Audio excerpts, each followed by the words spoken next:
कार्यक्रम में उपस्थित उत्तर प्रदेश के सम्मानित जनप्रतिनिधिगण, अन्य गणमान्य तथा हरदोई क्षेत्र की देवतुल्य जनता का मैं हृदय से अभिनंदन करता हूँ। वैसे तो मेरा कार्यक्रम आप सबके बीच आने का ही था, लेकिन कुछ अपरिहार्य कारणों से ऐसा संभव न हो सका।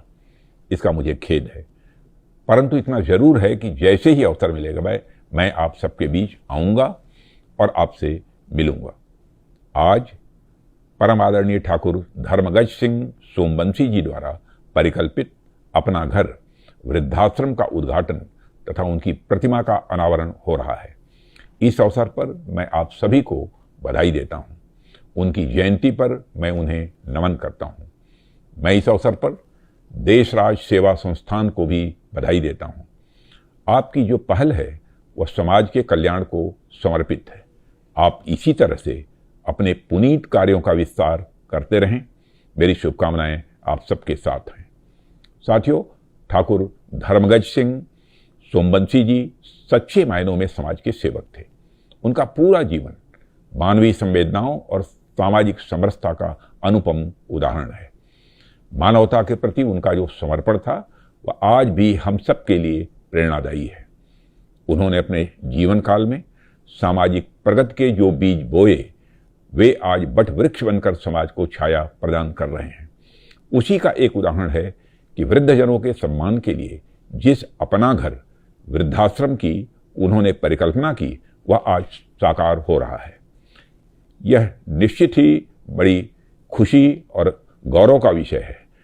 किसी व्यक्ति की सबसे बड़ी विरासत उसकी भौतिक संपत्ति नहीं, बल्कि समाज के लिए किए गए उसके संस्कार और सेवा के कार्य होते हैं।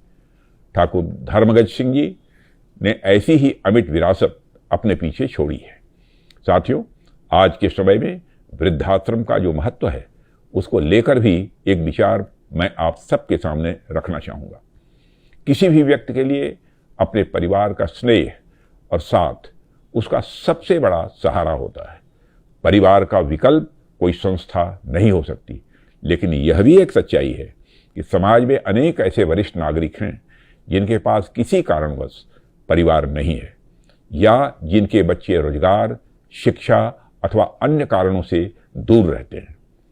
कुछ बुजुर्ग ऐसे भी हैं जो अपने जीवन के इस पड़ाव में समान आयु वर्ग के लोगों के बीच रहना अधिक सहज महसूस करते हैं। ऐसे में वृद्धाश्रम एक समाधान बनकर हमारे सामने आता है। हमें वृद्धाश्रम को दया या उपेक्षा के केंद्र के रूप में नहीं, बल्कि सेवाश्रम के रूप में देखना चाहिए।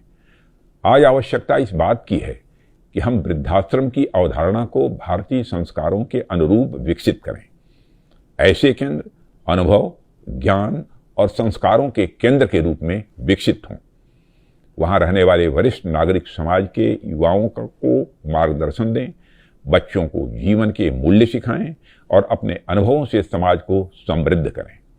इससे पीढ़ियों के बीच संवाद भी मजबूत होगा और बुजुर्गों की भूमिका भी अधिक सार्थक बनेगी। वृद्धजन हमारे समाज में अनुभवों के भंडार, एक्सपीरियंस बैंक होते हैं। यदि हम उनके अनुभवों से लगातार सीख लें तो आने वाली पीढ़ियां बहुत कुछ पा सकती हैं। विकसित समाज और विकसित भारत का मार्ग सेवा, संस्कार और संवेदना से होकर गुजरता है। ऐसे में यह वृद्धाश्रम सामाजिक प्रगति का एक महत्वपूर्ण माध्यम बन सकता है।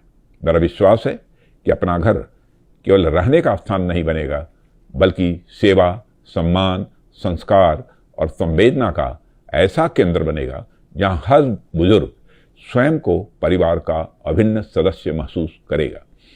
इस वृद्धाश्रम का तो नाम भी बड़ा सुंदर है, अपना घर। मुझे पूरा विश्वास है कि हमारे बुजुर्गों को यह अपने घर जैसा ही लगेगा। मैं इस पुनीत कार्य के लिए आप सभी को हार्दिक बधाई देता हूँ। साथियों, ठाकुर धर्मगज सिंह सोमवंशी जी के प्रति हमारी सच्ची श्रद्धांजलि यही होगी कि हम उनके आदर्शों को जीवन में आत्मसात करें। उनके दिखाए रास्ते पर चलकर उत्तर प्रदेश एवं राष्ट्र के निर्माण में अपना योगदान दें।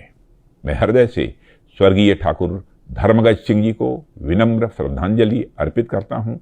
उनके समर्पण को नमन करता हूँ। समाज के वंचितों पीड़ितों के उत्थान के लिए समर्पित उनका जीवन आने वाली पीढ़ियों को सदैव प्रेरणा देगा। अंत में मैं आप सभी को एक बार फिर से इस वृद्धाश्रम की शुरुआत पर हार्दिक बधाई देता हूं। इस समारोह के आयोजकों का, क्षेत्र की जागरूक जनता का हृदय से आभार व्यक्त करते हुए मैं अपना निवेदन यहीं समाप्त करता हूं। आप सबको बहुत बहुत धन्यवाद।